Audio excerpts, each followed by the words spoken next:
Halo gengs, Assalamualaikum warahmatullahi wabarakatuh. Selamat pagi semuanya untuk rekan-rekanku yang ada di seluruh Nusantara. Ini pagi-pagi kita ngecek, telurnya juga belum diambilin. Nih, kalau harga telur masih stabil guys, kalau banyak yang menanyakan di Jambi harga telur masih stabil. Karena ya mudah-mudahan seiring dengan berjalannya waktu, kita stabil ya. Terus stabil pokoknya itu yang diharapkan untuk para peternak puyuh yang ada di mana-mana. Harga itu kalau bisa ya memang stabil terus lah, ketemu dengan harga pakan, terus kemudian dengan harga jual telur itu memang ketemu, karena kita semuanya mencari keuntungan dalam usaha, jangan sampai terjadi kerugian di dalam kita usaha, itu jangan sampai terjadi seperti itu. Berbicara masalah telur, ini ada akun dari Batara Channel 7692. Terima kasih. Pertanyaannya apa ini? Kalau telur yang dijual di pasar itu fertil enggak, Bang ya? Kalau telur yang dijual di pasar itu apakah fertil? Yang di pasar-pasar berarti ya, pasar. Tuh, apakah itu fertil? Kita kalau mengenal telur fertil, itu kita nggak tahu dari bentuknya, dari warnanya, ya. Misal kayak gini. Dari bentuk, dari warna, kita nggak tahu di sini gitu. Yang tahu siapa? Ya peternaknya. Ciri-ciri telur fertil itu seperti apa? Wah, saya nggak tahu sampai sekarang. Saya nggak tahu membedakan telur fertil dengan telur konsumsi di saat sama-sama kosong seperti ini. Taunya nanti kalau kita uji di dalam penetasan itu sudah sekitar 4 hari, 5 hari ke atas, itu bisa kita senter menggunakan HP. Tapi kalau kita senter menggunakan HP dia tidak ada isinya, itu nggak fertil namanya. Nah, kita senter menggunakan HP seperti ini. Kalau dia baru keluar, ini belum dipanen ya, ini pasti dia bening.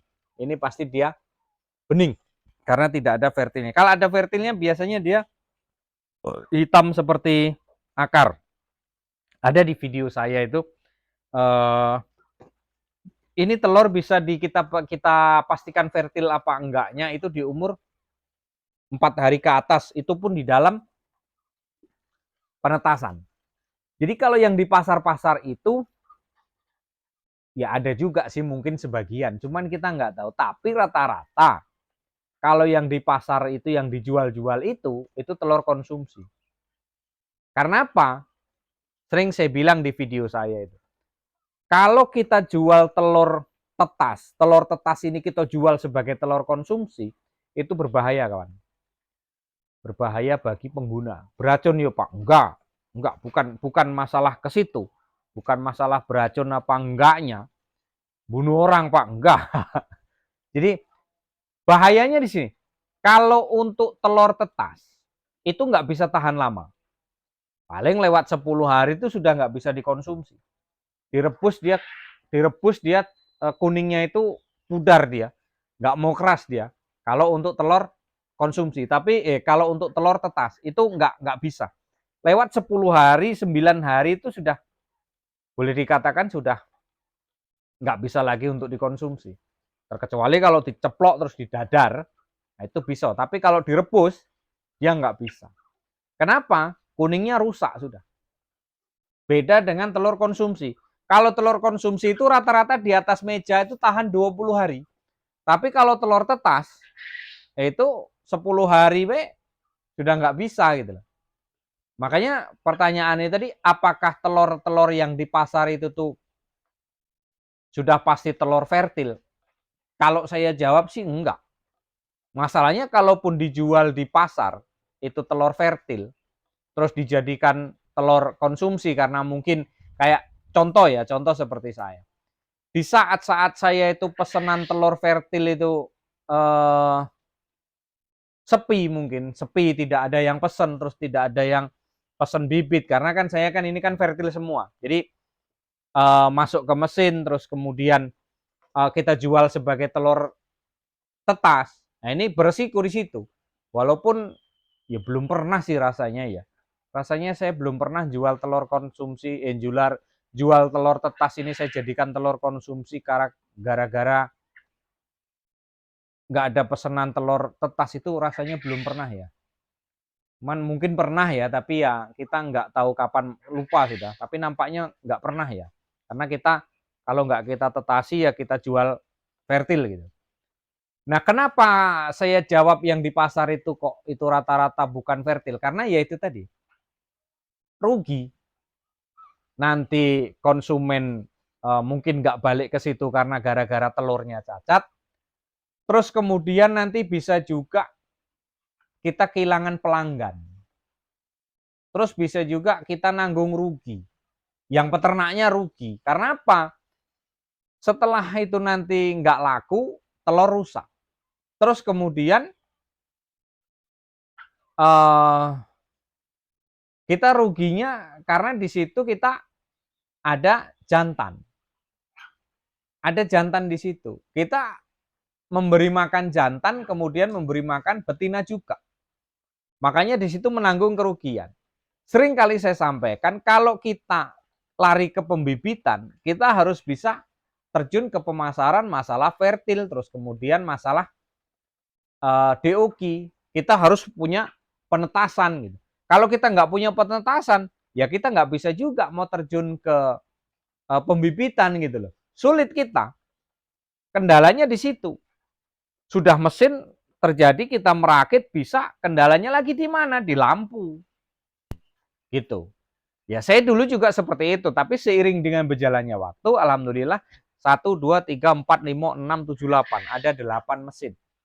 Kalau hidup semuanya ya hampir 7.000, hampir 10.000, 8 mesin. Hampir semuanya 10.000. Kalau hidup semuanya. Kalau kita hidupin semuanya, kalau ada pesanan gitu. Nah, mengenai masalah telur yang di pasar yaitu tadi. Kalau gambaran saya itu mungkin telur konsumsi ya. Kalau telur tetas kayak saya, kalaupun saya misalkan, tapi belum pernah. Misalkan telur tetas ini nggak ada pesanan, paling saya tembak ke yang cepat, putarannya cepat. Artinya dia cepat habis gitu loh. Ditaruh hari ini mungkin 5 piring, besok wes sudah habis. Besok sudah terkonsumsi oleh orang gitu. Jangan sampai di situ timbul pertanyaan, bahaya nggak Pak? Nggak ada masalah. Sebelum dia 10 hari. Kurang dari 10 hari masih bisa, tapi kalau lewat dari 10 hari, nah itu nanti repot kawan, susah kawan di situ. Jadi kalau untuk pembahasan telur tetas, telur konsumsi ya, kita disuruh membedakan mana yang konsumsi, mana yang tetas, kita nggak tahu. Karena bentuk telur ini kan semuanya sama gitu. Iya kan? Bentuk telur seperti ini semuanya sama. Apakah telur yang di pasar itu telur fertil? Enggak juga. Kita nggak bisa membedakan di situ. Kita taunya dari kandang, ini fertil apa enggak. Ya, mungkin hanya itu kawan-kawan. Kalau untuk beli telur di pasar mau ditetaskan, jangan. Kita nggak tahu itu fertil apa enggak. Nanti kita sudah ngidupin lampu berhari-hari, rupanya dia bukan fertil. Kita yang rugi. Ruginya di mana? Di listrik. Bukan main ini token kawan. Kalau sudah ngidupin mesin, boros dia karena bola lampunya bola lampu yang seperti itu. Ya, kita pakai bola lampu pijar untuk ngejar panas ya. Ada juga yang menggunakan elemen tuh, ada juga. Ya, mungkin hanya itu kawan-kawanku. Terima kasih yang sudah hadir. Terima kasih yang mempertanyakan telur di pasaran itu fertil apa enggak.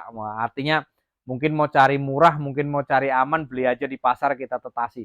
Saya nggak yakin kalau itu adalah telur fertil. Nanti yang jelas malah rugi. Jangan sampai itu terjadi. Ya, enak kita beli dari peternak kandang atau dari kawan atau dari siapa atau dari mana-mana. Dari Pak Edi bisa nggak ya? Asal pas lagi antriannya pas ke situ, nanti kan kalau pesen kan biasanya saya jadwalkan. Seminggu lagi Pak, 6 hari lagi Pak berangkat saya jalankan. Nah, seminggu lagi setelah ini siapa, nanti kan kita jadwalkan semuanya berangkat gitu. Ya, mungkin hanya itu kawan-kawanku semuanya. Terima kasih yang sudah mampir di channel. Mudah-mudahan tetap sehat selalu, jaga kekompakan, tetap sehat intinya ya, jaga kesehatan burung, kesehatan kita juga kurang lebih. Mohon maaf, salam ceketer dari Jambi, salam sehat selalu. Wassalamualaikum warahmatullahi wabarakatuh.